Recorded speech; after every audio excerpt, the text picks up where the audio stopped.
கர்த்தருக்கே மகிமை உண்டாவதாக. கர்த்தர் உன்னோடு பேச போகிறார். உன்னுடைய காரியங்கள் மறைவாய் இருக்கிறது என்று நினைக்காதே. உன்னுடைய கெட்ட தொடர்புகளை விட்டுவிடு. தேவன் உன்னோடு இடைப்பட்டு கொண்டே இருக்கிறார். உன் தேவன் உன்னோடு இடைப்பட்டு கொண்டிருக்கிறார். விட வேண்டிய காரியங்களை நீ விட்டுதான் ஆக வேண்டும். இல்லை என்றால் ஒரு நாளிலே அது பெருத்த ஒரு தீமையாக வந்துவிடும்.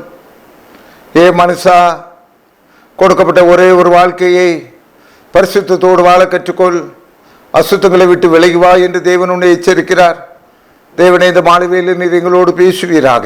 இயேசு மூலம் வேண்டுகிற நல்ல பிதாவே, ஆமேன் ஆமேன். சங்கீதம் 147:2. கர்த்தர் எருசலேமை கட்டுகிறார், துரத்துண்ட இஸ்ரவேலரை கூட்டி சேர்க்கிறார். கர்த்தர் இஸ்ரவேலை கட்டுகிறார், துரத்துண்ட இஸ்ரவேலரை கூட்டி சேர்க்கிறார். கேக் வெட்டும் போட்டி. அருமையானவர்களே, கேக் வெட்டும் போட்டி. நேற்றைய தினத்தில் மைக் லைக் போட்டி பார்த்தீர்கள். இன்றைக்கு கேக் வெட்டும் போட்டியை பார்க்கிறீர்கள். அபிஷேக தோட்ட ஊழியங்களுக்கு தேவன் இப்படிப்பட்ட ஆசீர்வாதத்தை கொடுத்து கொண்டிருக்கிறார். மத்தேயு 14:6. அப்படி இருக்க ஏரோதின் ஜென்ம நாள் கொண்டாடப்பட போகிற போது ஏரோதியலன் குமாரத்தி அவர்கள் நடுவே நடனம் பண்ணி ஏரோதை சந்தோஷப்படுத்தினாள். Birthday party. பர்த்டேயில் கேக் வெட்டுகிற போட்டி கண்டிப்பாக இடைபெறும். என்னுடைய பேரன் ஒருத்தர் இருக்கிறார், 4 வயசு பேரன். அவருக்கு கேக்கை கண்டாலே அவருக்கு ரொம்ப இஷ்டம். நான் தான் வெட்டுவேன்.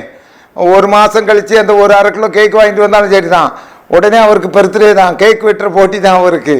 ஆக கர்த்தருக்குள் பிரியமானவர்களே, அதே மாதிரி ஆண்டவரே, இங்கே இந்த சமீப காலங்களிலே நம்முடைய போலீஸ் சகோதரர்கள் அநேக பேரை பிடிக்கிறார்கள்.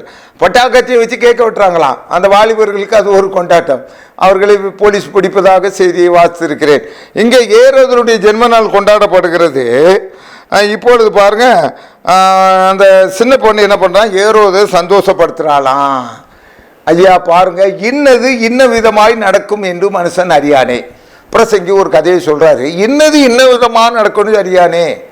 ஐயா, இப்போ ஏரோது ராஜா என்ன பண்ணா, அந்த பிள்ளை அழகா நம்மளால அந்த காலத்து நடிகை 10 மணியை காட்டிலும் சூப்பராக ஆடிருப்பா போல தெரியுது. அந்த நடன அசைவை பார்த்துட்டு இவர் கொஞ்சம் இசைஞ்சிட்டாரு. கூப்பிட்டாரு, பொண்ணு எங்க வாமா, உனக்கு என்னம்மா வேணும். பாருங்க, அந்த பெண்ணு பாவம், அந்த பெண்ணு மேல தப்பே இல்லை. இப்ப காய் நகர்த்தப்படுகிறது.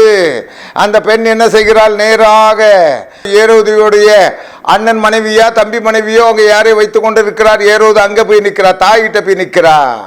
ஏனென்றால் ஏரோது ஏற்கனவே யோவான் ஸ்நானகம் சொல்லியிருந்தான், நீர் உம்முடைய அண்ணன் மனைவியை வைத்துக் கொண்டு இருப்பது சரியல்ல, வார்னிங் பண்ணியிருந்தான். இந்த வார்த்தை அந்த சிறுபெண்ணனுடைய தாய்க்குள்ளாக உள்ளுக்குள்ள வச்சுட்டே இருந்தா. யோவான் ஸ்நானகனானே, நீ பிரசங்கம் பண்ணியா, அது நீ இல்லாம என்னுடைய இப்பொழுது இருக்கிற ஏரோது ராஜா அடிக்கடி ஓண்ட வந்து அட்வைஸ் கேட்கிறான். அவன் பிரியமா கேட்டுக்கிட்டே இருக்கான். என்னுடைய பதவிக்கே நீ வேட்டு வைக்க நினைக்கிறாயா? நீ எப்பேற்பட்ட ஆளாக இருந்தான் ஐயா, கடவுளுக்கு அடுத்த ஸ்தானத்தில் இருந்தாலும் சரி ஐயா, உன்னை அவுட் பண்ணுறதான். இந்த அம்மாவுடைய மனசில் ஒரு ரகசியம் இருந்தது. இன்றைக்கு நீ நல்லா பழகி கொண்டு இருக்கலாம், நல்லா இருக்கலாம், ஆனால் அவனுக்கு ஓ மேலே ஒரு ரகசியமான ஒரு எண்ணம் இருக்கும். பாருங்கள், எனக்கு தெரிஞ்சு ஒரு வீட்டில் ஒருத்தர் ரொம்ப நாள் குடியிருக்காங்க. பக்கத்து போர்ஷன் காலியாச்சு. உடனே இந்த பக்கத்து போர்ஷன் காலியானோன்னு அவங்க வீட்டுக்காண்ட பேசுனாங்க, ஐயா இந்த பக்கத்து போர்ஷனுக்கு எனக்கு தெரிஞ்ச குடும்பம் கூட்டு தாராளமாக கூட்டுவாங்க, உங்களுக்கு தெரிஞ்ச குடும்பம்னா எனக்கு ரொம்ப சந்தோஷம். கூட்டு வந்து வச்சாங்க. 1 வருஷத்தில் அவங்க இந்த அம்மாவை இந்த போர்ஷனை காலி பண்ணிட்டாங்க.